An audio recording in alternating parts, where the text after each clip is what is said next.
Hello friends, आज हम बात करेंगे जीएसटी रजिस्ट्रेशन की। जीएसटी रजिस्ट्रेशन जैसे कि आपको मालूम है सेक्शन 22, 23 और 24 में बताया गया है।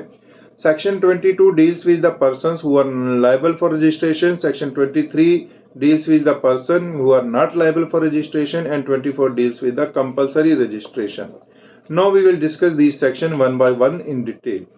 First of all, we will discuss section 22, persons liable for registration. Section 22 subsection 1 says every supplier shall be liable to be registered under this act in the state or union territory other than special category states from where he makes a taxable supply of goods if his aggregate turnover in a financial year exceeds rupees 40 lakh rupees and the limit is 20 lakh for the supply of services only. If he makes supply of taxable supply, if he makes taxable supply of goods from any of the special category states, then the limit will be 20 lakh rupees for the goods and 10 lakh for the supply of services from the special category states. Earlier, this limit was 20 lakh rupees for the supply of services of goods or services are both from states other than special category states and rupees 10 lakh for the supply of supplying the goods or services are both from the special category states.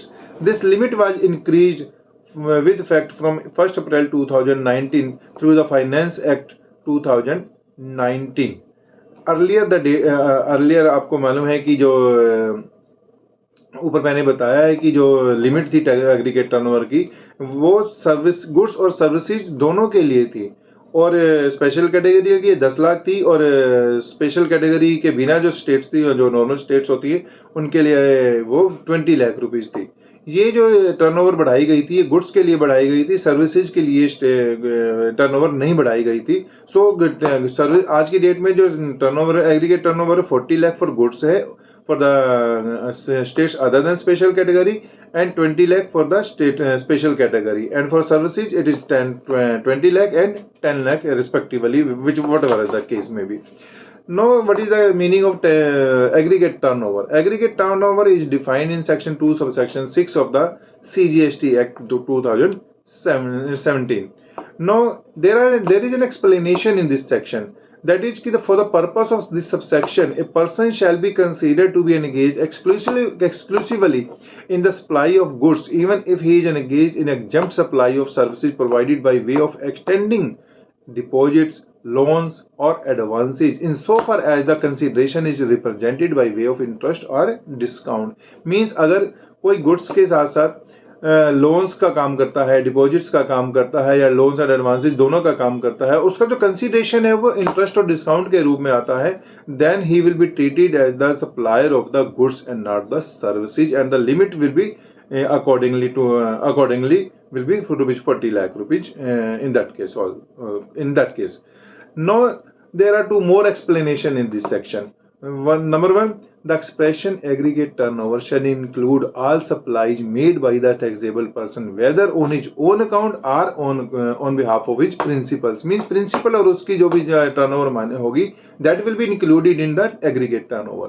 Second explanation ये दी गई है कि अगर कोई जो work करता है अपने प्रिंसिपल के लिए, तो वो जो वर्क करेगा वो उसकी जो टर्नओवर होगी वो प्रिंसिपल की टर्नओवर में मानी ऐड होगी, जो वर्कर की टर्नओवर में ऐड वो नहीं होगी। अब हम आते हैं कि स्पेशल कैटेगरी स्टेट्स कौन कौन सी होती हैं। स्पेशल कैटेगरी जो स्टेट्स आती है वो आर्टिकल 279A की सब सेक्शन 4 सब क्लॉज जी में बताया गया है। There are 6 to 7 states I think की Arunachal Pradesh, Assam, Himachal Pradesh, Meghalaya, Sikkim and Uttarakhand. These 6 are the special category states for which the limit of aggregate turnover has been reduced. Now there is subsection 22 subsection 2. Section 22 subsection 2 says every person who on the immediate preceding the appointed day is registered or holds a license under this existing law shall be liable to be registered under this act with effect from the appointed day।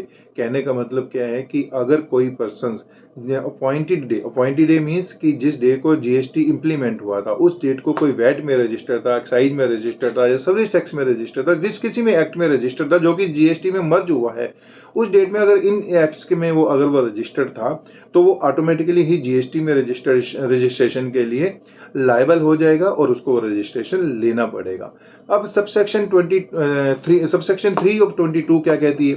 Section 22 subsection 3 ये कहती है कि अगर कोई person अपना business किसी को transfer करता है बाय वे ऑफ सक्सेशन और अदरवाइज, देन जो ट्रांसफरी होगा या जो सक्सेसर होगा उस डेट को वो लायबल हो जाएगा, जिस डेट को वो बिजनेस ट्रांसफर करेगा उस डेट को वो लायबल हो जाएगा जीएसटी में रजिस्ट्रेशन लेने के लिए। मींस वो गोइंग कंसर्न में वो फर्म खरीद रहा है, वो गोइंग में फर्म खरीद रहा है तो उसको वो रजिस्ट्रेशन ट्रांसफरी को या सक्सेसर को वो लेना पड़ेगा।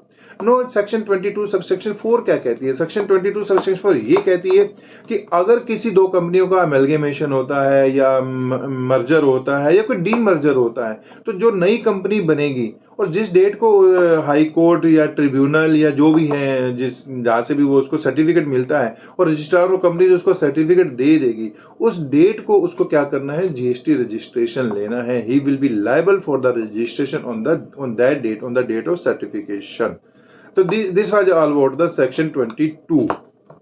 Now we will discuss section 23, the persons who are not liable to be registered under this act। सबसे पहले कौन सा है? सेक्शन 21 सबसेक्शन 1 क्या कहती है कि any person engaged exclusively in the business of supplying goods or services or both that are not liable to tax or wholly exempt from tax under this act or under the integrated goods of service tax act, second an agriculturist to the extent of supply of produce out of cultivation of land।